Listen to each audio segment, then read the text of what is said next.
الحمدللہ رب العالمین الصلاة والسلام علی سید الانبیاء والمرسلین اما بعد اعوذ باللہ من الشیطان الرجیم بسم اللہ الرحمن الرحیم قال اللہ تبارک و تعالی فی شان حبیبہ الکریم ان اللہ وملائکتہ یصلون علی النبی یا ایہا الذین آمنوا صلوا علیہ وسلموا تسلیما صلی اللہ علی النبی الامی وآلہ صلی اللہ تعالی علیہ وسلم صلاۃ و سلام علیک یا رسول اللہ صلی اللہ تعالی علیہ وسلم حدثنا موسیٰ بن اسماعیل قال حدثنا عبد الواحد عن عاصم عن ابی عثمان عن اسامہ ابن زید قال کان ابن لبعد بنات النبی صلی اللہ تعالی علیہ وسلم یقضی فارسلت الیہ ان یاتیہا فارسل ان للہ ما اخذ ولہ ما آتا وکل الی اجل مسمی الی آخر الحدیث۔ اللہ تبارک و تعالیٰ کا لاکھ لاکھ شکر احسان ہے کہ رب کی دی ہوئی توفیق سے ہم اور آپ قرآن پاک کے بعد سب سے معتبر کتاب بخاری شریف کے درس میں حاضر ہیں۔ اللہ کریم آقا کریم علیہ السلام کی حدیثیں سننے سے زیادہ عمل کی توفیق عطا فرمائیں۔ آج کے درس میں کتاب التوحید کی جو پہلی حدیث پاک ہے، ابو عثمان اسامہ ابن زید سے روایت کرتے ہیں کہ آقا کریم علیہ الصلاۃ والتسلیم کی بیٹی کے بیٹے کی طبیعت خراب تھی اور حالت بہت نازک تھی، تو آپ کی بیٹی نے نبی کریم علیہ السلام کے پاس کسی کو بھیجی کہ آقا کریم علیہ السلام کو بلا کے لائیں کہ آپ کے نواسے کی طبیعت ناساز ہے۔ یہ آقا کریم علیہ السلام کی بیٹی سیدہ زینب رضی اللہ تعالی عنہا تھی۔ ایک وہ زینب جو کربلا کے میدان میں تھی، وہ زینب امام حسین رضی اللہ تعالیٰ عنہ کی بڑی بہن تھی، حضرت علی کی بیٹی تھی۔ وہ زینب یہ نہیں، یہ زینب رسول اللہ کی بیٹی ہیں۔ آقا کریم علیہ الصلاۃ والتسلیم کی بیٹی سیدہ زینب، ان کے بیٹے کی طبیعت خراب تھی، بیٹا تھا ان کا، ان کے بیٹے کا نام تھا علی بن ابو العاص، علی بن ابو العاص ان کے بیٹے کا نام تھا۔ وہ بیٹے کی طبیعت خراب ہوئی، جب طبیعت خراب ہوئی تو انہوں نے طبیعت بھی نازک تھی، ایک دم نزا کا عالم تھا، موت کا وقت تھا، تو آقا کریم علیہ السلام کے پاس بھیجی کہ آقا تشریف لائیں۔ اب آقا کریم علیہ السلام کے پاس کسی کو بلانے کے لیے کیوں بھیجی، کئی باتیں اس کی ہو سکتی ہے۔ ایک یہ تو کہ برکت حاصل کرنے کے لیے، یا اپنے والد کو پتہ تھا کہ اللہ کے رسول ہیں، دعا کر دیں گے تو کچھ بھی پلٹ سکتا ہے، دعا کے لیے، تسلی کے لیے، اور خاص کر مصیبت کے وقت کوئی اپنا قریب ہوتا ہے تو صبر کا بھی معاملہ مضبوط ہوتا ہے۔ ان کچھ باتوں کی وجہ سے سیدہ زینب نے آقا کو بلا کر کے بھیجا۔ آقا کریم علیہ السلام اس وقت صحابہ کے ساتھ کسی خاص کام میں تھے، تو آقا نے جو بلانے آئے تھے نا، انہی کو کہہ کے بھیجے کہ جا کے کہہ دو میری بیٹی کو کہ ان للہ ما اخذ ولہ ما آتا، اللہ جو دے وہ بھی اس کا، جو لے وہ بھی اس کا۔ ایک صبر کا انداز آقا کریم علیہ السلام نے اپنی بیٹی کو پیغام کے طور پر دیا کہ میری بیٹی کو جا کے کہہ دو کہ جو دیا ہے وہ بھی اللہ کا ہے، اور جو اللہ لے لینا وہ بھی اللہ ہی کا ہے، ہمارا ہے کہاں۔ یعنی ایک صبر کا پیغام آقا نے اپنے بیٹی کو پہنچایا۔ اچھا، اور اس کے بعد آقا نے فرمایا وَكُلٌّ إِلَىٰ أَجَلٍ مُّسَمًّى، ہر چیز کا ایک وقت مقرر ہے، سب کی موت کا وقت مقرر ہے، اگر تمہارے بیٹے کی موت کا وقت ہے تو وہ ہو کر رہے گا۔ فَلْتَصْبِرْ، تو صبر کرو، وَلْيَحْتَسِبْ، اور ثواب کی امید رکھو۔ اب یہ جب حضور کا پیغام واپس جا کر اس بیٹی کو جا کے کہے نا، تو بیٹی تھی، آقا سے محبت کرتی تھی، اور آقا کی سب سے بڑی بیٹی بھی تھی۔ اولاد میں جو سب سے بڑی اولاد ہوتی ہے نا، اس سے باپ کو بھی محبت ہوتی ہے، اور اولاد کو بھی اپنے اس اولاد کو بھی اپنے ماں باپ سے بہت محبت ہوتی ہے جو بڑی اولاد ہوتی ہے۔ تو آقا کی بیٹا اور بیٹی دونوں میں، اولاد میں بیٹا اور بیٹی دونوں میں سب سے بڑی تھی سیدہ زینب، بیٹوں میں بھی بیٹیوں میں بھی سب سے بڑی۔ اب جب سب سے بڑی بیٹی تھی تو دوبارہ پھر بھیجی کہ جا کے کہیے میرے آقا کو تشریف لائیں۔ جب دوسری مرتبہ بلانے کے لیے آئے نا، تو آقا کریم علیہ السلام کھڑے ہوئے، اور راوی حدیث کے جو ہیں اسامہ ابن زید یہ کہتے ہیں میں بھی حضور کے ساتھ تھا، معاذ ابن جبل بھی ساتھ میں تھے، ابی ابن کعب، عبادہ ابن صامت، یہ تمام صحابہ بھی حضور کے ساتھ تھے۔ جب پہنچے فلما دخلنا، جب ہم لوگ داخل ہوئے رسول اللہ کی بیٹی کے گھر میں، تو جیسے ہی گئے آقا اندر تشریف لے گئے نا، ولو رسول اللہ صبیہ، انہوں نے اٹھا کر اپنے بیٹے کو حضور کے گود میں رکھ دیا، وَنَفْسُهُ تُقَلْقَلُ، اور اس وقت اس بچے کا جو سانس تھا نا وہ سینے میں گھر گھراہٹ کی آواز آ رہی تھی، یعنی سانس جیسے اکھڑ جاتی ہے نا ویسی آواز آ رہی تھی۔ اور کہتے ہیں کہ حسبتہ قال کأنها شنۃ، میں گمان کے گویا کہ جیسے کوئی مشک ہے، یعنی کوئی مشکیزہ وغیرہ جو پرانا ہوتا ہے نا اس سے جو آواز آتی ہے ویسی آواز آ رہی تھی۔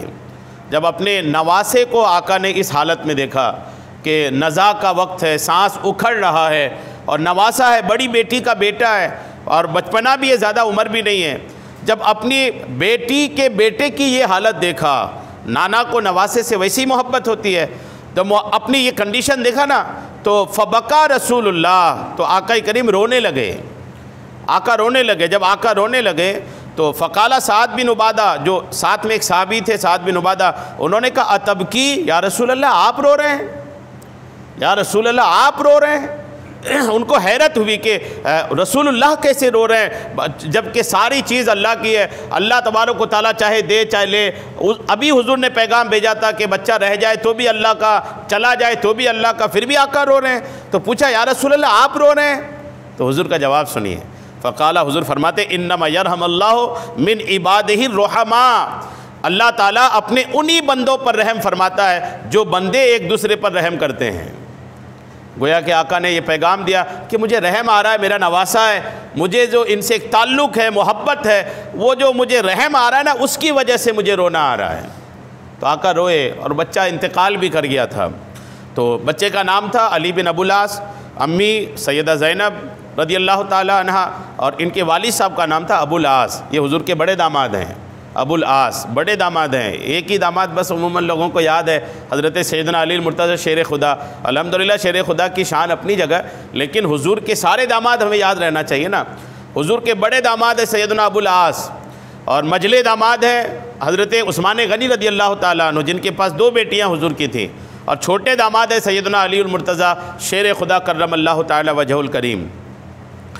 سیدہ زینب رضی اللہ تعالیٰ عنہ، جن کے بیٹے کا یہ واقعہ آپ نے سنا، سیدہ زینب رضی اللہ تعالیٰ عنہ کا کچھ ذکر خیر سنتے ہیں۔ سیدہ زینب حضرت خدیجۃ الکبریٰ سے آقا کریم علیہ السلام کی بیٹی ہیں۔ سیدہ خدیجہ ان کی ماں کا نام تھا۔ سیدہ خدیجۃ الکبریٰ کے پاس آقا کریم علیہ الصلوۃ والتسلیم، آقا نے بچپن سے سیدہ خدیجہ کے ساتھ سیدہ زینب کی تربیت کی۔ سیدہ زینب کی شادی ہوئی آپ کے خالہ کے بیٹے ابو العاص سے۔ ابو العاص یہ سیدہ زینب کے خالہ کے بیٹے ہیں۔ شادی ہوئی، شادی ہو گئی، شادی ہونے کے بعد وقت گزرتا رہا۔ یہ اس وقت کی بات ہے، شادی تب ہوئی تھی جب ہمارے نبی نے نبوت کا اعلان بھی نہیں کیا تھا۔ ہمارے نبی نے نبوت کا اعلان نہیں کیا تھا، تبھی کی شادی۔ اس وقت اسلام کا کانسیپٹ نہیں تھا لوگوں کے بیچ، آقا نے نبوت کا اعلان نہیں کیا تھا، تبھی کا نکاح ہو گیا تھا۔ نکاح ہو گیا، وقت گزرتا گیا، یہاں تک کہ آقا کریم علیہ الصلوۃ والتسلیم نے نبوت کا اعلان کیا۔ جب آقا نے نبوت کا اعلان کیا نا تو اس وقت حضرت سیدہ زینب حضور کی جو بیٹی ہیں، ان کے جو شوہر تھے ابو العاص، یہ تجارت کے سلسلے میں کہیں پر سفر میں تھے۔ سیدہ زینب گھر میں بچوں کے ساتھ تھی۔ جب انہوں نے سنی کہ میرے والد نے نبوت کا اعلان کیا ہے تو سیدہ زینب نے اپنے شوہر کا انتظار کیے بنا ہی اسلام قبول کر لیا، مسلمان ہو گئی۔ وہ آقا کی بات تھی، اپنے والد کی بات تھی، تو مسلمان ہو گئی۔ مسلمان ہو جانے کے بعد جب ان کا شوہر سفر سے آیا نا تو سیدہ زینب نے ان کو بتایا کہ میں اسلام قبول کر لی ہوں۔ تو انہوں نے کہا کہ تم نے میرا انتظار بھی نہیں کری اور مجھ سے پوچھی بھی نہیں کہ میں تمہارے والد کے بارے میں کیا خیال رکھوں۔ سیدہ زینب نے کہا کہ مجھے یقین ہے کہ آپ میرے والد کو جھٹلائیں گے نہیں، مجھے یقین ہے آپ میرے والد کو جانتے ہیں، آپ انہیں جھٹلائیں گے نہیں۔ تو ابو العاص نے کہا کہ ٹھیک ہے، میں آپ کے والد کو تمام چیزیں مانتا ہوں، لیکن یہ کہ میری قوم تو بھی ہے، میرے ماں باپ بھی ہیں، میرے خاندان بھی ہیں، برسوں سے ہم جس مذہب میں ہیں، اچانک اس مذہب کو چھوڑ دیں گے تو لوگ مجھے کہیں گے یہ اپنی بیوی کی وجہ سے مذہب چھوڑ دیا۔ یہ بات ابو العاص نے شروعات میں کہی۔ بہرحال انہوں نے اسلام قبول شروعات میں نہیں کیا، داماد نے شروعات میں اسلام قبول نہیں کیا۔ وقت گزرتا گیا، آقا کی اعلان نبوت کے بعد آقا جب 53 سال کے، 13 سال جب مکہ شریف میں کام کیے، 13 سال کے بعد آقا 53 سال کی عمر میں مدینہ پاک ہجرت کر کے تشریف لے گئے۔ جب آقا ہجرت کیے نا تو آقا کے ہجرت میں حضور علیہ السلام ہجرت کیے، ہجرت کر کے 1-1.5 سال میں آقا نے اپنے گھر والوں کو باقی کو بلا لیا، آپ کی بیٹی رقیہ، ام کلثوم، فاطمہ، سب کو بلا لیے، سارے گھر والے چلے گئے۔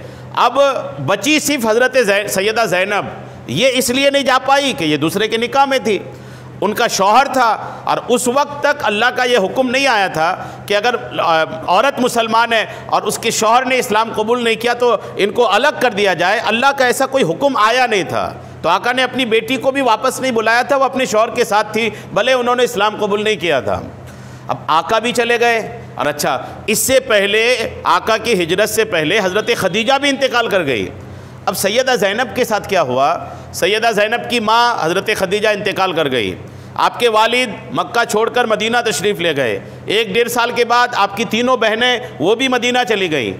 اب سیدہ زینب کا معاملہ یہ ہو گیا کہ یہ تنہا شہر مکہ میں، آپ کے امی کا گھر آپ کو دکھتا تھا نا تو بہت روتی تھی، جب اپنی ماں کا گھر دیکھتی تھی روتی تھی کہ یہ گھر جس میں ہم پلے بڑے ہوئے، آج یہ گھر ویران ہے، نہ میری ماں ہے، نہ میری بہنیں ہیں، نہ میرے والد ہیں، سب لوگ مطلب ان کو تنہائی ہو گئی ہے، تو بہت روتی تھی، بہت زیادہ روتی تھی، یہاں تک کہ ان کے روتے روتے وقت کٹ رہا تھا، پریشان حالتی، دین کے معاملے میں آزمائش کا شکار ہوئی، پریشان ہوئی، لیکن دین نہیں چھوڑا، اسلام کو مضبوطی سے پکڑے رکھی سیدہ زینب نے، یہاں تک کہ وہ وقت بھی آیا کہ جنگ بدر کا وقت آیا۔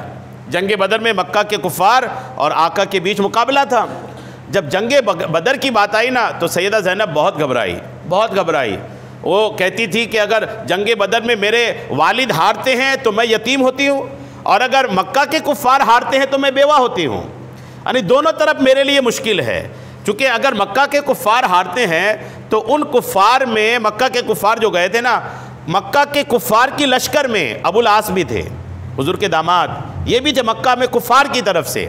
جب یہ کفار کی طرف سے تھے نا ابو العاص، تو سیدہ زینب کا ڈر جو تھا وہ بالکل سوابھک تھا کہ اگر میرا شوہر ختم ہوتا ہے تو میں بیوہ ہوتی ہوں، مکہ کے کفار اگر ہارتے ہیں تو، اور اگر میرے والد جیتتے ہیں، میرے شوہر ہارتے ہیں تو میں بیوہ ہوتی ہوں، اور اگر میرے شوہر جیتتے ہیں، مکہ کے کفار جیتتے ہیں اور میرے والد ہارتے ہیں تو میں یتیم ہوتی ہوں۔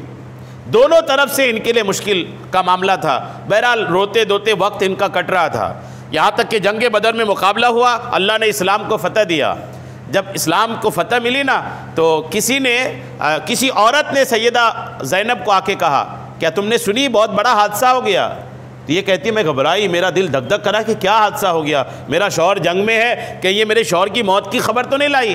کہنے لگی جلدی بتاؤ کیا خبر ہے۔ انہوں نے کہا تمہارے والد تھوڑی سی لشکر لے کر آئے تھے، مکہ کے کفار کی لشکر ان کے 3 ڈبل تھی، لیکن تمہارے والد کو اللہ نے فتح دے دیا ہے۔ تو خوش ہوئی ہے، اور جیسے خوش ہوئی نا تو فوراً رونے بھی لگی۔ رونے اس لیے، اس نے پوچھی ابھی تو خوش ہو رہی تھی ابھی رونے لگی؟ بولے خوش اس لیے ہوئی کہ میرے والد کو فتح ملی، اور اب رو اس لیے رو کہ میرے شوہر کا کیا حال ہے۔ جب میرے والد کو فتح ملی تو میرا شوہر تو مشرکین کے لشکر میں تھا، میرے شوہر کا کیا حال ہے؟ تو اس بتانے والی نے بتایا کہ گھبراؤ نہیں، تمہارا جو شوہر ہے نا وہ مسلمانوں کے قیدیوں کے ساتھ گئے ہیں، وہ مارے نہیں گئے ہیں، گرفتار ہوئے ہیں، اور قیدی بن کر وہ مدینہ لے جائے گئے ہیں۔ تو سیدہ زینب تو کچھ تسلی ہوئی۔ ادھر کیا ہوا، مدینہ پاک میں جو قیدی بنا کے لے کے گئے تھے نا، ان کو چھڑانے کی باری آئی، کیسے چھڑایا جائے؟ تو آقا نے آفر کیا فدیہ کا کہ مال دو، اپنے قیدی کو لے جاؤ۔ مکہ شریف میں خبر پہنچائی گئی کہ جو بھی مکہ کے لوگ ہیں ان کے پاس، ان کے جو بھی قیدی ہمارے پاس ہیں وہ لائیں، درہم و دینار دیں، اپنے قیدیوں کو چھڑا کر لے جائیں۔ یہ بات جب مکہ پہنچی نا، مکہ شریف جب یہ بات پہنچی تو سیدہ زینب رضی اللہ تعالیٰ عنہا بھی اپنے شوہر کو چھڑانے کے لیے اپنا ہار اتاری۔ اور یہ ہار کون سا تھا؟ یہ وہ ہار تھا جو سیدہ خدیجۃ الکبریٰ نے اپنی بیٹی سیدہ زینب کو دیا تھا۔ خدیجۃ الکبریٰ کا ہار تھا سونے کا، اور وہ ہار جو ہے نا سیدہ زینب پہنتی تھی۔ اب اپنے شوہر کو چھڑانے کی باری آئی نا تو وہی ہار کو انہوں نے دیا اپنے دیور کو، اور جا کے کہا کہ لو یہ لے جاؤ اور اللہ کے رسول کو دینا، اور اب کہیں کہ ان کے داماد کو چھوڑ دیں۔ جب سیدہ زینب کے دیور وہ ہار لے کر پہنچے نا، پیکنگ میں تھا وہ ہار لے کر پہنچے اور آقا کو دیا کہ یہ ہار بھیجی آپ کی بیٹی نے۔ آقا نے جب وہ ہار کھولا نا، جیسے وہ ہار کھولا دیکھا سیدہ خدیجہ کا ہار تھا۔ آقا کریم کو سیدہ خدیجہ سے بے پناہ محبت تھی، سیدہ خدیجہ سے اتنی محبت تھی کہ خدیجہ نام کی جو عورتیں آتی تھیں نا تو آقا ان کو بھی تحفے دیتے تھے کہ یہ میری بیوی خدیجہ کے نام کی خاتون ہے۔ بیوی سے بہت محبت کرنا یہ میرے آقا کی سنت بھی ہے، آقا بہت محبت کرتے تھے۔ سیدہ خدیجہ کا انتقال ہو گیا، اب جب انتقال ہو گیا نا اس کے بعد جب ہار دیکھی نا تو آقا رونے لگے۔ صحابہ بھی ہیں، آقا رونے لگے۔ صحابہ نے جب دیکھا تو سب نے گردنیں جھکا لی کہ میرے آقا رو رہے ہیں۔ آقا صحابہ نے پوچھا یا رسول اللہ رونے کی وجہ؟ فرمایا اس ہار کو دیکھ کر مجھے خدیجہ کی یاد آ گئی۔ آقا نے صحابہ سے پوچھا، آقا کتنے انصاف پسند تھے، آقا مختار تھے، اختیار تھا، نبی ہیں آپ، آقا کو فل پاور تھا، لیکن پھر بھی آقا نے کیا فرمایا؟ صحابہ سے فرمایا صحابیو تم کیا چاہتے ہو؟ میں بس اپنا مشورہ دے رہا ہوں کہ کیوں نہ ایسا ہو جائے کہ یہ ہار بھی واپس کر دیا جائے اور ابو العاص کو بھی چھوڑ دیا جائے، کہ یہ ہار میری بیٹی کے پاس ان کی ماں کا یادگار ہے، اگر اس کو لے لیتے تو ان کی ماں کی یادگار جو ہے نا ان سے بچھڑ جائے گا، تو یہ ہار بھی واپس ہو، ابو العاص کو بھی چھوڑ دیا جائے، تم لوگ کیا کہتے ہو؟ صحابہ تو پھر صحابہ تھے، آقا کی چاہت میں تو اپنی جانیں گردنیں قربان کرنے والے لوگ تھے۔ انہوں نے عرض کیا یا رسول اللہ جیسی آپ کی مرضی۔ تو آقا نے ہار بھی واپس کیا، ابو العاص کو بھی چھوڑ دیا، اپنے داماد کو بھی چھوڑ دیا، داماد چلے گئے۔ جب داماد چلے گئے نا واپس چلے گئے تو بہت خوش ہوئے کہ چھوڑ دیا گیا۔ اب حضور نے جب داماد کو چھوڑا تھا نا اس وقت وعدہ لیا تھا کہ آپ اس شرط پہ میں آپ کو چھوڑ رہا ہوں کہ آپ میری بیٹی کو ہجرت کے لیے آپ اجازت دو گے اور میری بیٹی کو پہنچا دو گے، مدینہ پہنچا دو گے، آپ اپنے پاس نہیں رکھو گے۔ اب یہ گئے، واپس گئے، جیسے گھر گئے ابو العاص تو اپنی بیوی سے کہا کہ مجھے آپ سے تو لگاؤ محبت بڑی ہے، لیکن میں نے وعدہ کیا ہے اور آپ کو پتہ ہے میں وعدہ خلافی نہیں کرتا، میں نے آپ کے والد سے وعدہ کیا کہ آپ کو مدینہ پاک چھوڑوا دوں گا، اس لیے آپ تیاری کرو۔ سیدہ زینب بھی تیاری کری، جب تیاری کری نا تو یہ 4 مہینے کی حمل سے تھی، سیدہ زینب 4 مہینے کی حمل سے تھی، اور انہوں نے پوری سواری تیار کیا اور حضرت سیدہ زینب کو بٹھایا اور سیدہ زینب کے دیور کو ان کے بھائی نے ساتھ میں کر دیا، دیور ساتھ میں، وہ بھی ساتھ مدینہ نہیں چھوڑنا تھا، کچھ دور تک کچھ 2 صحابی آ گئے تھے حضور کی طرف سے، بس ان صحابہ کو لے جا کے دینا تھا، وہ مدینہ لے کے جاتے۔ سیدہ زینب کو بٹھالا اور دن میں کھلے دن میں لے جانے لگے۔ جب دن کے اجالے میں لے جا رہے تھے نا تو مکہ کے کفار یہ تو تھے ہی زخم خوردہ، ایک تو دشمن تھے ہی اور ساتھ میں ابھی جنگ بدر سے ہارے بھی تھے، تو ان کو لگا کہ یار ہم لوگ اتنا برے ہو گئے ہیں، ہمارے اتنے برے دن آ گئے کہ رسول اللہ کی بیٹی ایسے دن میں ہمارے بیچ سے لے جا لیا جائے گی۔ تو کچھ کفار نے اس جانور کو روکا جس میں سیدہ زینب جا رہی تھی، یہاں تک کہ کسی نے اس جانور کو کے پیر میں مارا، وہ جانور گرا، سیدہ زینب گری، اور سیدہ زینب کے گرنے کی وجہ سے 4 مہینے کا جو حمل تھا نا سیدہ زینب کا وہ خراب ہو گیا۔ بہت تکلیف ہوئی سیدہ زینب کو، یہاں تک کہ کہا جاتا ہے کہ اسی تکلیف میں بعد میں سیدہ زینب کا وصال بھی ہو گیا تھا۔ بہت تکلیف ہوئی، کسی عورت کا حمل گر جانا یہ کتنی تکلیف کی بات ہوتی ہے، وہ بھی کسی کے گرا دینے سے بڑا مسئلہ ہوتا ہے۔ سیدہ زینب کو اس وقت پھر ان کفار نے کہا کہ اگر لے جانا ہی تو لے جاؤ، لیکن رات کے اندھیرے میں لے جاؤ، یہ دن میں ہمارے بیچ سے مت لے جاؤ۔ 1-2 دن واپس لا کے رکھی، پھر رات کے وقت میں سیدہ زینب کو مدینہ چھوڑ دیے۔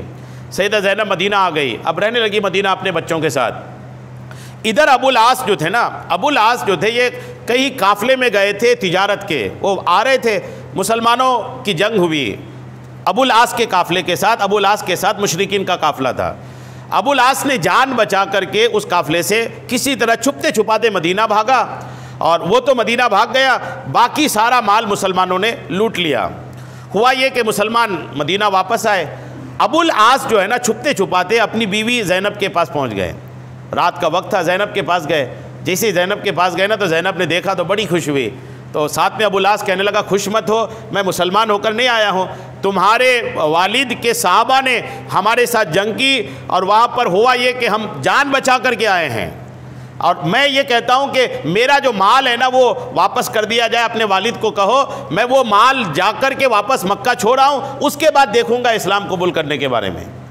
سیدہ زینب نے رات بھر اپنے شوہر کو اپنے پاس پناہ دیا۔ جب فجر کا وقت ہوا نا سیدہ زینب آئی، فجر کی نماز ہو رہی تھی، نماز کے دوران سیدہ زینب نے آواز لگائی کہ سارے لوگ سن لیں ابو العاص کو میں نے پناہ دیا ہے، یعنی ابو العاص کے ساتھ کوئی برا برتاؤ نہ کرے۔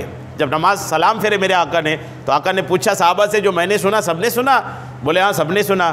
تو آقا نے کھڑے ہو کر فرمایا سب لوگ گواہ ہو جاؤ، یہ ابو العاص جو آئے ہیں نا اس کی خبر مجھے بھی ابھی پتہ چلی، میری بیٹی نے جب آواز لگائی اس سے پہلے مجھے بھی خبر نہیں تھی، تم لوگ یہ نہ سمجھنا کہ میں اپنے داماد کو چھپا کے رکھا ہوں، یعنی آقا سارا کچھ کتنا کلیئر رکھتے تھے، کچھ پردے کی باتیں نہیں، بالکل کلیئر تھا کہ سب لوگ سمجھ لو کہ ابو العاص جو آئے نا یہ رات کے اندھیرے میں آیا ہوگا، مجھے بھی ابھی خبر لگی۔ صبح ہوئی، آقا کریم علیہ السلام کے پاس ابو العاص کو بلایا گیا، کیا چاہتے ہو؟ کہنے لگے میرا جو مال ہے، میرے قافلے کا جو مال مسلمانوں نے لوٹا ہے مجھے واپس کیا جائے۔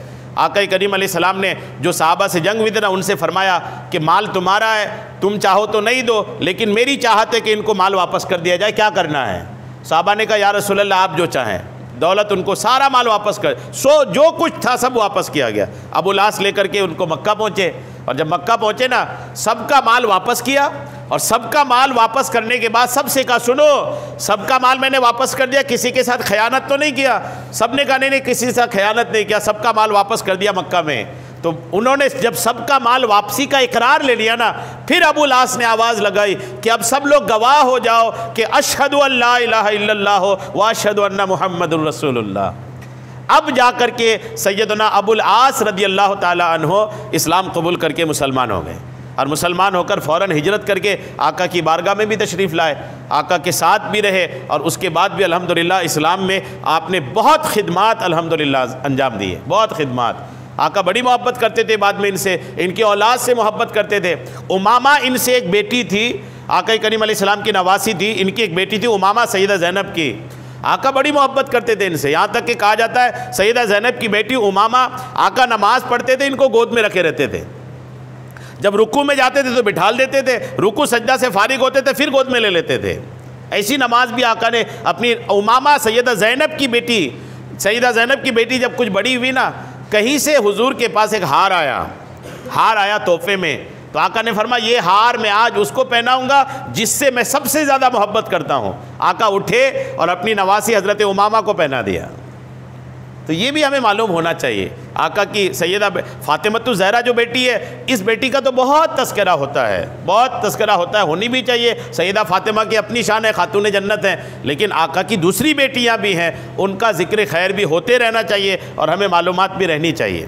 سیدہ زینب کا ذکر خیر ہوا، اللہ قبول فرمائے، درود پاک پڑھیں صلی اللہ علی النبی الامی وآلہ صلی اللہ تعالی علیہ وسلم، صلاۃ و سلام علیکہ یا حبیبی یا کریمی یا محسنی یا رسول اللہ صلی اللہ تعالی علیہ وسلم۔ اس کے بعد جو درس کی حدیث پاک ہے، حدیث پاک آپ توجہ سے سنیں۔ یہ حدیث پاک حضرت انس ابن مالک سے روایت ہے کہ ان نبی علیہ السلام قال لیصیبن اقواما صف من النار بذنوب اصابها عقوبۃ۔ نبی کریم علیہ السلام فرماتے ہیں کہ لوگ جہنم کی آگ میں پگھل رہے ہوں گے اپنے گناہوں کی وجہ سے جو انہوں نے کیا۔ ثم یدخلہم اللہ الجنہ، پھر اللہ تعالیٰ انہیں جنت میں داخل کرے گا، بفضل رحمتہ، اپنے رحمت کی فضل سے۔ فقال لہم الجہنمیون، تو جو جنتی لوگ ہیں نا وہ انہیں اہل جہنم کہیں گے۔ کیا مطلب؟ جب آقا کریم علیہ الصلوۃ والتسلیم کے کچھ امتی گناہوں کی وجہ سے جہنم میں گئے ہوں گے نا، جہنم میں گئے ہوں گے، اس میں سے کچھ لوگ جو ہیں نکال کر کے جنت میں داخل کیے جائیں گے، جہنم سے نکال کر جنت میں داخل کیے جائیں گے۔ اچھا، جہنم سے نکال کر جنت میں جب داخل کیے جائیں گے نا تو سارے جو پرانے جنتی ہیں جو پہلے فرصت میں جنت میں گئے ہیں وہ ان کو کہیں گے یہ اہل جہنم ہیں۔ یہ بات ہوگی وہاں پر بھی، کیا بولے یہ ابھی آئے ہیں اور یہ تو پہلے جہنم میں تھے اب جنت میں آئے ہیں، یہ بات ہوگی وہاں۔ اس کی تھوڑی سی ڈیٹیل دیکھیے، اور یہ بھی سن لیجئے آپ کہ مسلمان جہنم میں اگر گیا تو کتنے دنوں تک رکے گا۔ مسلمان بھی جہنم میں جائے گا لیکن کتنی مدت ہوگی جہنم میں رکنے کی، یہ بھی اس میں سمجھ میں آ جائے۔ امیر المومنین سیدنا علی المرتضیٰ کرم اللہ تعالی وجہہ الکریم بیان کرتے ہیں کہ رب کے محبوب نے ارشاد فرمایا تمام امتوں کے کبیرہ گناہ کرنے والے مسلمان جو بغیر توبہ و ندامت کے کبیرہ گناہوں پر ہی مر گئے، یہ تمام امت کی بات ہے، حضور کی امت بھی، پچھلے نبیوں کی امت بھی، اگر مسلمان ہیں، گنہگار ہیں، بڑے گناہ کیے اور بنا توبہ کے مر گئے، ان میں سے جو جہنم میں داخل ہوں گے ان کی آنکھیں نیلی ہوں گی، جو جہنم میں داخل ہوں گے ان کی آنکھیں نیلی ہوں گی، آنکھیں نیلی ہوں گی، نہ چہرے سیاہ ہوں گے، نہ انہیں شیاطین کے ساتھ ملایا جائے گا، یعنی ان کے آنکھیں نیلی نہیں ہوں گی، چہرہ بھی کالا نہیں ہوگا، اور انہیں جہنم میں شیطان کے ساتھ بھی نہیں ملایا جائے گا، یعنی جہنم میں جانے کے بعد بھی پوری جہنمیوں کی کیفیت نہیں بنے گی، پوری طرح سزا نہیں ملے گی، نہ ان کے گلے میں آگ کا توق ہوگا، آگ کا ہار بھی نہیں ہوگا، نہ کھولتے پانی کے گھونٹ انہیں پلائے جائیں گے، کیونکہ جہنمی جب جہنم میں پیاس کی شکایت کرے گا نا تو انہیں جہنم کا کھولتا ہوا پانی پلایا جائے گا، اور ایسا پانی ہوگا کہ وہ پانی جب پیے گا نا تو اس کی ساری آنتیں باہر آ جائے گا۔ اور بعض کتابوں میں کہ جہنمیوں کی پیپ پینے کو دیا جائے گا جہنمیوں کو، لیکن مسلمان اگر جہنم میں گیا نا تو یہ ان کو نہیں دیا جائے گا، اور نہ ہی انہیں تارکول کا لباس پہنا جائے گا۔ الکترا جو ہوتا ہے نا، روڈ بناتے ہیں تارکول، جہنمیوں کو تارکول کا لباس پہنا جائے گا اور وہ جہنم کی آگ سے گرم ہوگا، اور کوئی مسلمان اگر جہنم میں گیا تو اسے تارکول کا لباس نہیں پہنا جائے گا۔ اور توحید کے سبب، اللہ کو ایک ماننے کے سبب، اللہ پاک نے ان پر جہنم میں ہمیشہ رہنا اور سجدے کرنے کی وجہ سے ان چہروں پر جہنم کی آگ کو حرام قرار دیا ہے۔ توحید کی وجہ سے مسلمان اگر جہنم میں گیا بھی تو ہمیشہ نہیں رہے گا، اور جو سجدے میں استعمال ہوتے تھے بدن کے حصے، ان کو آگ نہیں جلائے گی۔ جہنم کی آگ ان میں سے بعض لوگوں کے قدموں تک ہوگی، بعض کے ٹخنوں تک ہوگی، بعض کو رانوں تک، بعض کو کمر تک، اور بعض کو گردن تک ان کے گناہوں اور اعمال کے حساب سے پکڑے گی۔ ان میں سے کوئی جہنم میں 1 مہینہ رہے گا اور نکال دیا جائے گا، کوئی 1 سال رہے گا، نکال دیا جائے گا، اور جو سب سے لمبا عرصہ مسلمان جہنم میں رہیں گے ان کی اس میں رہنے کی مدت دنیا کی پیدائش سے لے کر اس کے فنا ہونے تک کا عرصہ ہے، جو سب سے لمبا رہے گا۔ کچھ تو 1 مہینہ رہیں گے، کچھ 1 سال رہیں گے، کچھ 2 سال رہیں گے، سب سے لمبا عرصہ جو مسلمان جہنم میں رہے گا وہ دنیا کی عمر کے مطابق رہے گا، بہت بڑی عمر کہلا گئی تو یہ رہے گا، لیکن نتیجتاً وہ آخر میں جہنم سے ضرور نکلے گا۔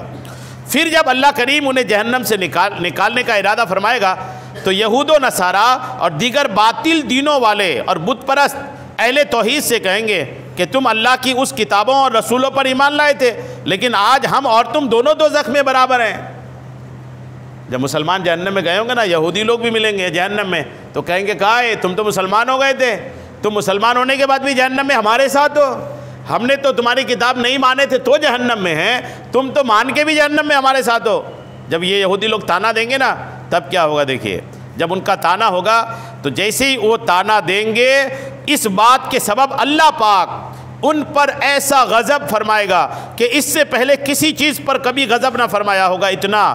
پس رب کریم ان گنہگار مسلمانوں کو جنت اور پلسرات کے مابین ایک چشمہ کی طرف نکال دے گا، وہ سارے مسلمان نکال لیے جائیں گے، کہا جائے گا نکالو سارے مسلمانوں کو، اور سارے مسلمانوں کو نکال کر ایک چشمہ، پانی کا ایک چشمہ وہاں لایا جائے گا، اور جب وہاں ان چشمہ پر لایا جائے گا نا یہ اس میں نہائیں گے، اس میں ڈبکی لگائیں گے، اور جب اس میں ڈبکی لگائیں گے تو وہ ان کے بدن ترقی کرے گا، جو جل گئے تھے وہ ٹھیک ہونا شروع ہوگا، اور تھوڑی دیر میں ان کا بدن پوری طرح ٹھیک ہو جائے گا، اور جب پوری طرح ٹھیک ہو جائے گا پھر کہا جائے گا کہ جنت میں داخل کر دیے جائیں۔ اور وہ جب جنت میں جائیں گے نا تو وہ جو پرانے جنتی ہیں وہ کیوں کہیں گے کہ یہ اہل جہنم میں، سنیے، جب وہ جنت میں جائیں گے تو ان کی پیشانی پر لکھا ہوگا ہؤلاء الجہنمیون اتقوا اللہ، یہ جہنمی لوگ تھے، اللہ نے ان کو آزاد کر دیا ہے۔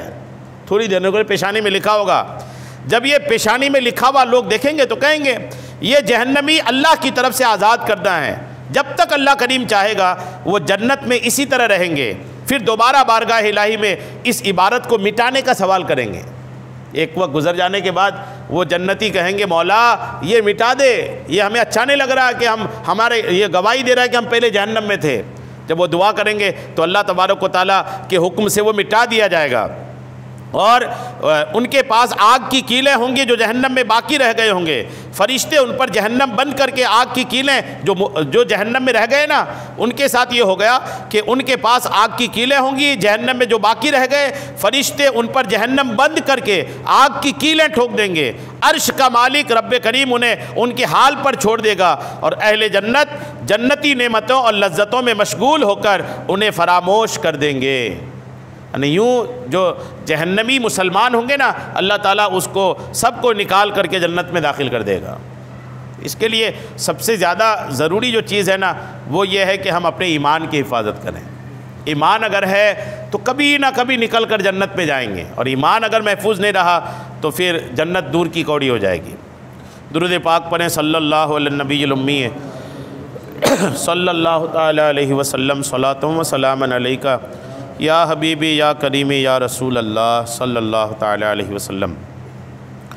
اس کے بعد جو دوسری حدیث پاک آج کے درس کی حضرت ابن عباس سے ہے۔ ابن عباس حضور کے چچا کے لڑکے ہیں، کئی بار ان کا تذکرہ ہم لوگ کیے ہیں۔ جب یہ نابالغ تھے، چھوٹے تھے، ان دنوں کی بات ہے۔ ابن عباس کہتے ہیں میں بت فی بیت میمونہ، آقا کی زوجہ میمونہ کے گھر میں رات گزارا۔ میمونہ ان کی خالہ بھی لگتی تھی، خالہ تھی تو خالہ کے گھر جاتے آتے رہتے تھے، بچپنا بھی تھا۔ کہتے ہیں میں میمونہ، اچھا میمونہ حضور کی زوجہ ہیں، حضور کی زوجہ ہیں، حضرت عباس کے خالہ ہیں۔ تو حضرت میمونہ کے ہم کہتے ہیں کہ میں ایک رات گزارا، اور اتفاق ہے کہ جس رات میں خالہ کے گھر گیا تھا یہ وہ رات تھی کہ نبی کریم علیہ السلام میرے خالہ کے گھر میں ہی تھے۔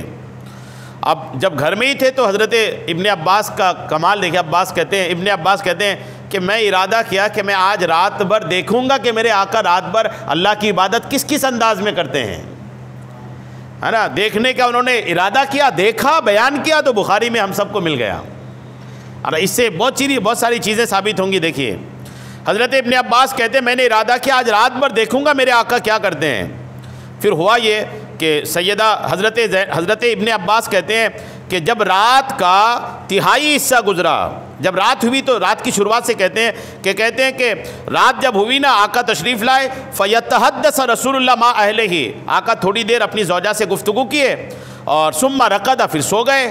فلما کانا ثلث اللیل الآخر، جب رات کا تہائی حصہ یا رات کا آخری حصہ ہوا تو قعدہ، حضور اٹھے، نیند سے اٹھے، فنظر الی السماء، آسمان کی طرف دیکھا، فقرأ ان فی خلق السماوات والارض، آقا نے قرآن کی ایک آیت پڑھا جس میں آسمانوں کی پیدائش کا ذکر ہے۔ ثم قام، پھر آپ کھڑے ہوئے، فتوضا، وضو کیا، واستنى، مسواک کیا، ثم صلی 11 رکعۃ، پھر اس کے بعد نبی کریم نے 11 رکعت نماز پڑھی۔ کتنی رکعت نماز پڑھی؟ 11 رکعت۔ رات کا وقت تھا، تھوڑی دیر بیوی سے گفتگو کیے، سو گئے، رات کے تہائی حصے میں اٹھے، رات کے آخری پہر میں اٹھے، وضو بنایا، مسواک کیا، اور اس کے بعد کتنی رکعت نماز پڑھی؟ 11 رکعت نماز پڑھی۔ اچھا، جب 11 رکعت نماز پڑھ لیے تو پھر سو گئے، 11 رکعت پڑھ کے آقا سو گئے، اور سو گئے، جب آپ سو گئے، ثم اذن بلال بالصلاۃ، پھر حضرت بلال نے فجر کی اذان پکارا، اور جب اذان پکارا فصلی رکعتین، آقا اٹھے اور وضو نہیں بنایا، اٹھے 2 رکعت نماز گھر میں پڑھے۔ یہ 2 رکعت کون سی تھی؟ فجر کی سنت، گھر میں پڑھے۔ فصلی الناس صبح، پھر آقا مسجد میں تشریف لا کر لوگوں کو صبح کی نماز یعنی فجر کی نماز پڑھایا۔ یہ پوری حدیث آپ نے سنا، بخاری شریف ہے یہ، اور بخاری شریف کی حدیث نمبر 7152 ہے۔ اس سے کیا سمجھ میں آیا کہ آقا کریم علیہ الصلوۃ والتسلیم رات کو اٹھ کر 11 رکعت نماز پڑھے۔ کتنی پڑھے؟ 11۔ اچھا، 11 بے جوڑ رکعت ہے نا، 11 رکعت نماز تو ہمارے یہاں عموماً نہیں پڑھی جاتی ہے، تو 11 رکعت حضور نے کیسے پڑھے؟ تو یاد رکھیے گا، نبی کریم علیہ السلام پابندی کے ساتھ تہجد کی نماز پڑھتے تھے، اور تہجد بھی پڑھتے تھے، اور عشاء کی نماز کے وقت آقا کریم وتر کی نماز نہیں پڑھتے تھے۔ وتر کی نماز آقا تہجد کے بعد پڑھتے تھے، ہمیشہ یہ آقا کی عادت ہی تھی۔ آج بھی اگر کسی کو کنفرم ہے کہ میں تہجد میں اٹھوں گا تو اس کے لیے یہی بہتر ہے کہ وہ وتر کی نماز تہجد کے بعد پڑھے، لیکن کنفرم ہونا چاہیے کہ جاگوں گا۔ اگر تھوڑی سی بھی شک ہے کہ جاگا کہ نہیں جاگا تو پھر وتر عشاء کے وقت ہی پڑھ لی، وتر چھوڑنا گناہ ہے۔ آقا کریم علیہ السلام وتر کی نماز تہجد کے بعد پڑھتے تھے۔ اب جب تہجد کے بعد وتر پڑھتے تھے اور ٹوٹل 11 رکعت آقا نے پڑھا تو کتنی رکعت ہو گئی؟ 8 رکعت ہو گئی تہجد کی، اور 3 رکعت ہو گئی وتر کی نماز کی۔ 8 رکعت کس کی ہو گئی؟ تہجد کی، اور 3 رکعت وتر کے، تو 11 رکعت ہو گئی۔ تو آقا کریم علیہ السلام کے عمل سے ایک بات تو یہ ثابت ہو گئی کہ آقا تہجد کی جو نماز ہے وہ 8 رکعت پڑھتے تھے۔ کتنی رکعت پڑھتے تھے؟ 8 رکعت۔ یہ بھی کئی بار پوچھتے ہیں لوگ کہ تہجد کی نماز کتنی رکعت ہے، تو زیادہ سے زیادہ آقا 8 رکعت پڑھتے تھے۔ اگر کوئی 2 رکعت بھی پڑھتا ہے نا تو بھی تہجد پڑھنے والا کہلائے گا، 4 بھی پڑھتا ہے تو تہجد پڑھنے والا کہلائے گا۔ جیسے میں نے کچھ دنوں پہلے عرض کیا تھا نا کہ رمضان کے مہینے میں تہجد پڑھنا بہت آسان ہے۔ آپ اٹھتے ہیں سحری کے لیے، تھوڑا 5-7 منٹ پہلے اٹھ جائیں، سحری کھا لیں، تو ختم سحری سے جو بچا وقت رہتا ہے نا وہ تہجد کا ہی وقت ہے۔ وہ جب تک ختم سحری کا وقت نہ ہو جائے تہجد کا وقت رہتا ہے، تو کم سے کم 2 رکعت بھی پڑھ لیے نا تو یہ ہوگا کہ آپ نے تہجد پڑھا۔ اور تہجد کی بہت فضیلت ہے، نہایت فضیلت ہے، بڑی برکت والی نماز ہے یہ۔ اچھا یہ جو حدیث ہے نا، اسی سے کچھ لوگ جو حدیث پاک کو پڑھ کر نہیں سمجھتے، وہ بس گوگل سے پوچھ کر یا کسی ایپ سے پوچھ کر حدیث سمجھنے کی کوشش کرتے ہیں نا، وہ یہ سمجھ گئے اس حدیث پاک سے کہ تراویح بھی 8 رکعت ہے۔ تو آقا زندگی اپنی سال بھر یہ کرتے تھے، یہ 8 رکعت حضور رمضان میں اسپیشل نہیں پڑھتے تھے، یہ ہمیشہ 8 رکعت پڑھتے تھے۔ یہ 8 رکعت جو ہے یہ رمضان کی بات نہیں تھی، یہ تو آقا کی عادت ہی تھی، اور وہ 8 رکعت تراویح کی نہیں بلکہ تہجد کی تھی، وہ تہجد کی تھی۔ کوئی تراویح سال بھر تھوڑی پڑھی جاتی ہے، تراویح تو رمضان میں اسپیشل پڑھی جاتی ہے نا۔ تو جو 8 رکعت والی حدیث ہے، یہ حدیث پاک حضور کے تہجد کی نماز کی ہے، اور یہ اس لیے سمجھ میں آتا ہے کہ 11 پڑھا نا آقا نے وتر ملا کے۔ اب جب وتر ملا کر کے 11 پڑھا اور سال بھر آقا پڑھ رہے ہیں، اور حضرت ابن عباس نے یہ نہیں کہا کہ وہ رمضان کا مہینہ تھا، رمضان کا مہینہ نہیں تھا، آقا کی سال بھر کی عادت تھی یہ کہ رات کو اٹھ کر 11 رکعت نماز پڑھتے تھے، اور ان 11 میں 8 ہوتی تھی آپ کے تہجد کی نماز اور 3 ہوتی تھی وتر کی نماز۔ اس سے کچھ سست قسم کے لوگ جن کو نماز کم پڑھنا رہتا ہے، وہ لے لیے کہ یہ تراویح 8 رکعت ہے۔ تراویح 8 رکعت نہیں، تراویح 20 رکعت ہے۔ صحابہ کے دور سے، حضور کے دور سے اب تک مسلمانوں میں جو ہے نا وہ 20 ہی رکعت چلن میں ہے۔ اب کچھ لوگ زبردستی سینگ نکال کے ادھر ادھر جاتے ہیں تو وہ کچھ بھی بکواس کرتے ہیں۔ صحیح یہ ہے کہ 20 رکعت نماز ہی تراویح کی جو ہے وہ سنت موقدہ ہے۔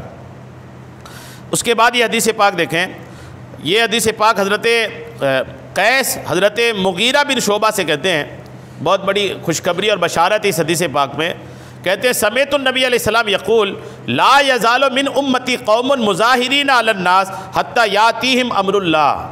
یہ حدیث دکھیں، آقا کریم علیہ السلام فرماتے ہیں میری امت کا ایک گروہ، میری امت کی ایک جماعت ہمیشہ دنیا پر غالب رہے گی یہاں تک کہ قیامت آ جائے۔ قیامت آنے تک حضور کی امت کی ایک جماعت دنیا پر غالب ضرور رہے گی۔ کبھی ایسا نہیں ہوگا قیامت تک کہ مسلمان پوری دنیا میں مغلوب ہو گئے، پوری دنیا میں دبے ہیں، یہ کبھی نہیں ہوگا۔ ہمیشہ ہمیشہ کہیں نہ کہیں کوئی ایک جماعت ضرور ہوگی مسلمانوں کی جو الحمدللہ غالب رہے گی۔ یہ آقا نے پیشین کو ہی فرمایا۔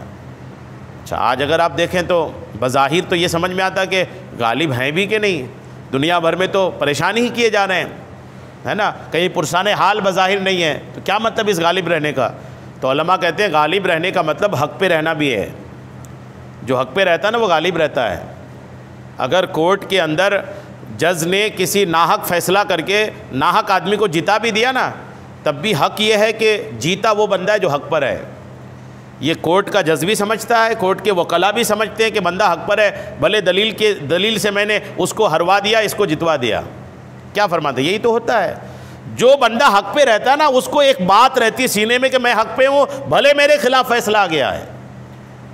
تو معاملہ لگ بھگ ایسا ہی ہے کہ الحمدللہ مسلمان حق پر ہیں، اور حق پہ رہنا ہی ان کا غالب رہنا ہے۔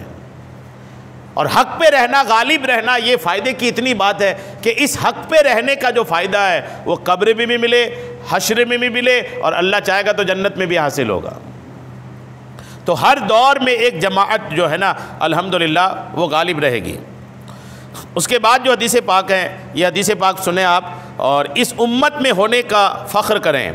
یہ حضرت سیدنا عبداللہ بن عمر کہتے ہیں کہ میں نے رسول کریم علیہ السلام کو فرماتے ہوئے سنا، اور حضور ممبر پر تھے۔ جب یہ حدیث آقا بیان کر رہے تھے، حضور کہاں پر تھے؟ ممبر پہ تشریف فرما تھے، اور آقا نے فرمایا انما بقاؤکم فیما سلف قبلکم من الامم کما بین صلاۃ العصر الی غروب۔ آقا نے فرمایا کہ تمہاری بقا، تمہارا وقت پچھلی امتوں کے مقابلے میں اتنا ہی ہے جتنا عصر سے مغرب میں ہے، جتنا عصر سے مغرب میں ہے۔ یعنی یہ امت جو ہے نا یہ عصر سے مغرب کے وقت کا ہے۔ اب اس کے بعد قیامت ہی آنی ہے۔ مثال کیا دیا آقا نے؟ دیکھیے آقا نے فرمایا، آقا فرماتے ہیں کہ اوتا اہل التورات تورات والوں کو توریت دی گئی، فعملوا، وہ لوگوں نے توریت پہ عمل کیا، حتیٰ انتصف النہار، یہاں تک کہ آدھا دن ہو گیا۔ دنیا کی عمر کی بات ہو رہی ہے، سنیے اس توجہ کے ساتھ، دنیا کی ایج کیا ہے دیکھیے۔ آقا فرماتے ہیں توریت والوں کو توریت دی گئی، توریت والے کب تک عمل کیے؟ آدھے دن تک۔ پھر وہ کیا کیے؟ ثم عجزوا، وہ عاجز ہو گئے، فاوتوا قیراتن، تو انہیں 1 قیرات ثواب دیا گیا۔ صبح سے لے کر دوپہر تک عمل کرنے کا ثواب کتنا ملا؟ 1 قیرات۔ پھر آقا فرماتے ہیں ثم اوتا اہل الانجیل الانجیل، پھر انجیل والوں کو انجیل دیا گیا، یعنی عیسائیوں کو انجیل کتاب ملی۔ انجیل والے کیا کیے؟ فَعَمِلُوا حَتَّى صَلَاةَ الْعَصْرِ، یہ لوگ آدھے دن سے عصر تک اس پر عمل کیے. صبح سے آدھے دن تک یہودیوں نے عمل کیا توریت پر، آدھے دن سے عصر تک عمل کیا عیسائیوں نے انجیل پر. ثُمَّ عَجِزُوا، پھر یہ بھی عاجز ہو گئے، تو فَأُوتُوا قِرَاطًا قِرَاطًا، انہیں بھی ایک ہی قرات دیا گیا. پھر حضور فرماتے ثُمَّ آتَيْتُمُ الْقُرْآنَ، آقا فرماتے میری امت تمہیں قرآن دی گئی، اور جب تمہیں قرآن ملا فَعَمِلْتُمْ بِهِ حَتَّى غُرُوبَ الشَّمْسِ، تم نے اس پہ عمل کیا سورج ڈوبنے تک. یہ امت کتنا عمل کیا؟ عصر سے لے کر سورج ڈوبنے تک. کم وقت ہے نا یہ، صبح سے لے کر آدھے دن تک لمبا وقت ہے، آدھے دن سے عصر تک یہ بھی لمبا وقت ہے، اور دونوں کو کتنا ثواب ملا؟ ایک ایک قرات. اس امت کو قرآن ملا تو حضور فرماتے ہیں یہ امت عمل کب تک کی؟ عصر سے لے کر سورج ڈوبنے تک. اور جب عصر سے لے کر سورج ڈوبنے تک عمل کیا نا اس امت نے، تو حضور فرماتے ہیں فَأُوتِيتُمْ قِرَاطَيْن قِرَاطَيْن، تو تمہیں دو دو قرات عطا کیا گیا. ساری امت عمل کی، وہ لمبا عمل کی، ثواب کم ملا. اور یہ امت جو ہے یہ کم عمل کی، لیکن اللہ تعالیٰ نے اس امت کو ڈبل ثواب عطا فرمایا. یہ اللہ کا فضل نے تو کیا ہے.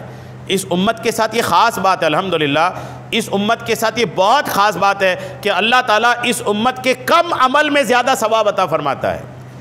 یہودیوں نے آدھا دن عمل کیا، ایک قرات ملا. عیسائیوں نے بھی آدھے دن سے عصر تک عمل کیا، ایک قرات ملا. اور یہ امت عمل کی عصر سے مغرب تک، تو انہیں دو قرات ملا. یہ اچھا دو قرات کی جب بات ہوگی نا، جب قیامت کے دن ملے گا تو کیا ہوگا سنیے. جب دیا جائے گا دو قرات اس امت کو، تو کہا جائے گا کہ ہؤلاء اقل عملا واکثر اجرا، کہ یہ عمل کم ہے ثواب زیادہ ہے. قال هل ظلمتکم، یہودی لوگ اللہ کی بارگاہ میں کہیں گے مولا ہم نے عمل زیادہ کیا ثواب کم، اور تیرے محبوب کی امتی عمل کم کیا ثواب زیادہ. تو اللہ ان سے فرمائے گا هل ظلمتکم، کیا میں نے تم لوگوں پر ظلم کیا ہے؟ تمہیں تمہارا حق ملا کہ نہیں ملا؟ بولے ہاں ہمیں ہمارا حق تو مل گیا ہے. تو وہ جب کہیں گے ہمیں مل گیا ہے تو اللہ فرمائے گا ذالک فضلی اوتیہ من اشاء، یہ میرا فضل ہے چاہے میں جس کو دے دوں. یہ میرا فضل ہے کہ میں ڈبل دے رہا ہوں میرے محبوب کی امتی کو، ورنہ میں نے کسی کے ساتھ ناانصافی نہیں کیا ہے. واقعی میں اللہ تعالیٰ نے کسی کے ساتھ ناانصافی نہیں کیا.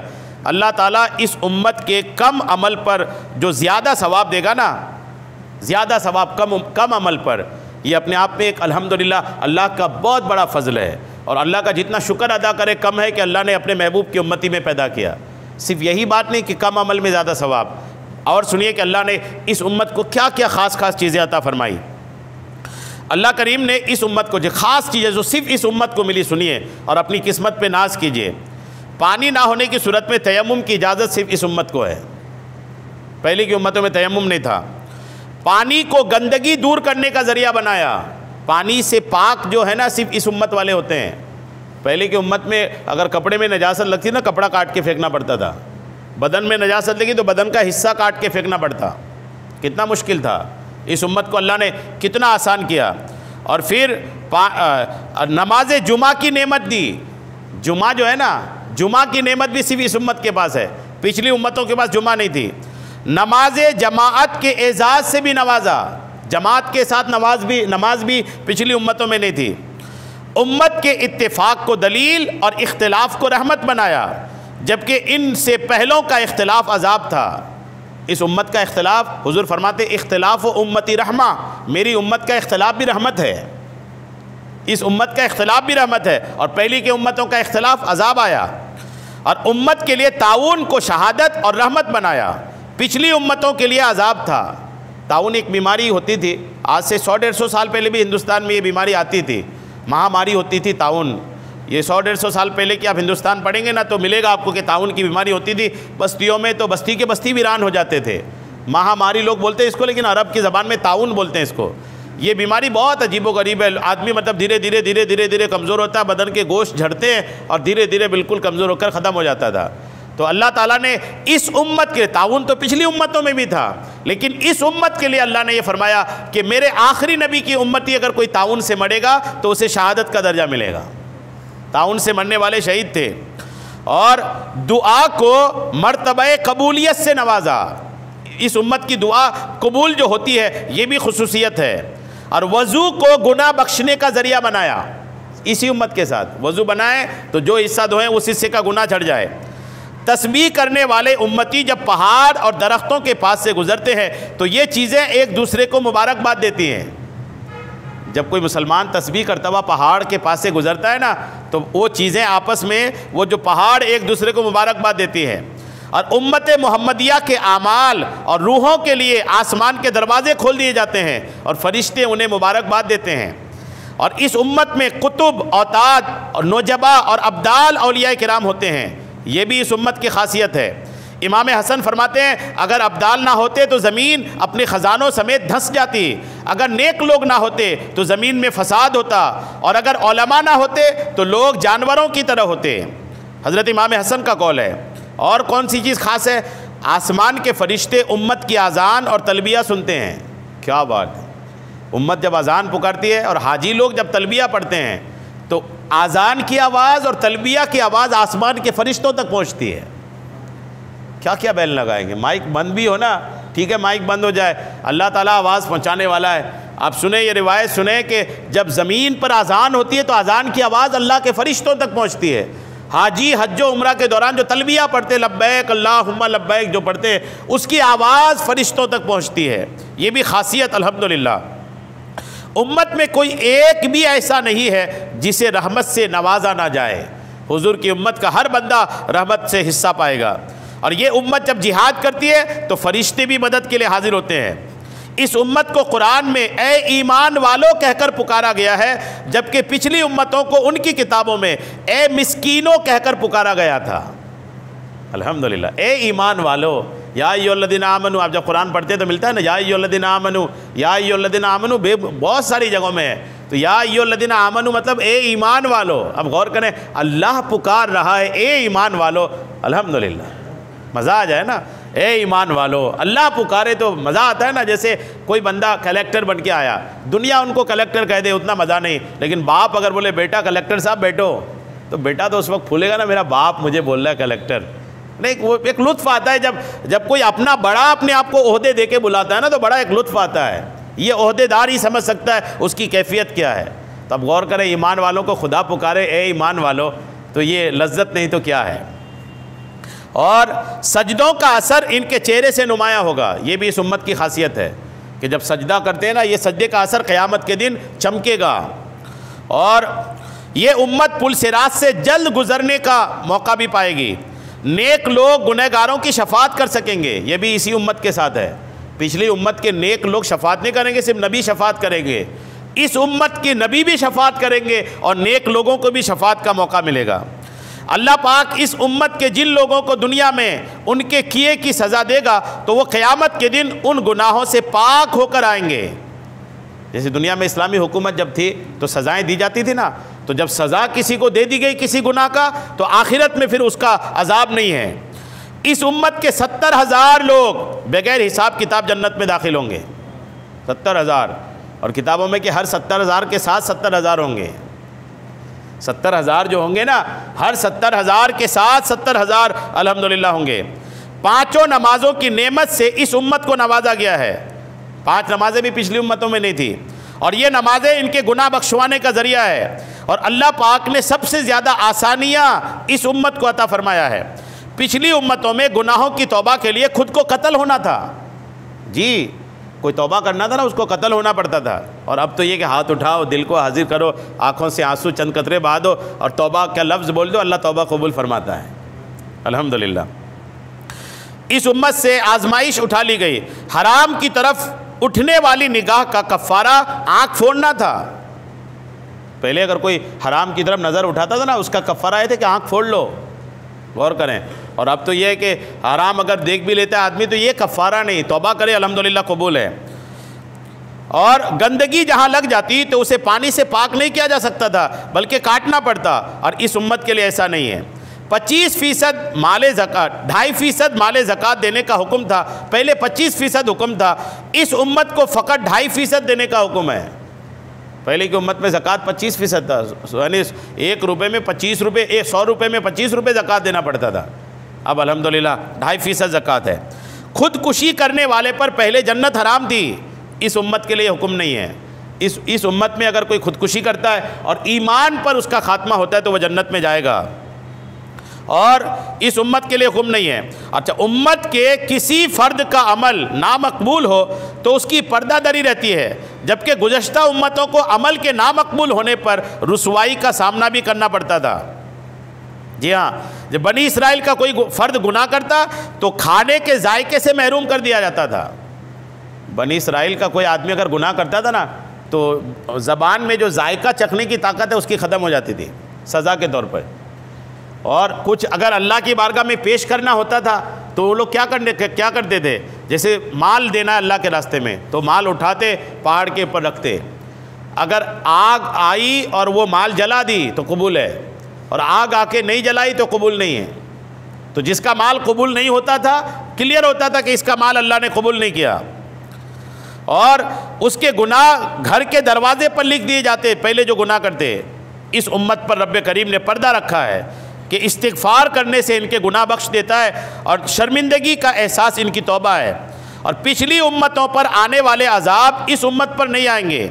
پچھلی امتوں کے مقابلے میں امت محمدیہ کی عمر اور عمل کم ہے اور ثواب زیادہ ہے، الحمدللہ۔ تو اللہ تعالیٰ نے بڑا رحم فرمایا ہم سب پر کہ رب کریم نے اس امت میں پیدا فرمایا۔ آپ اس کا جتنا بھی شکر ادا کریں اتنا کم ہے۔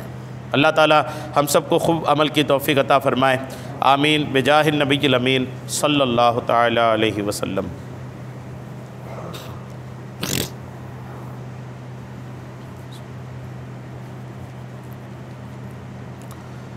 قال اللہ تبارک و تعالی فی شان حبیبہ الکریم، ان اللہ وملائکتہ یصلون علی النبی یا ایہا الذین آمنوا صلوا علیہ وسلموا تسلیما۔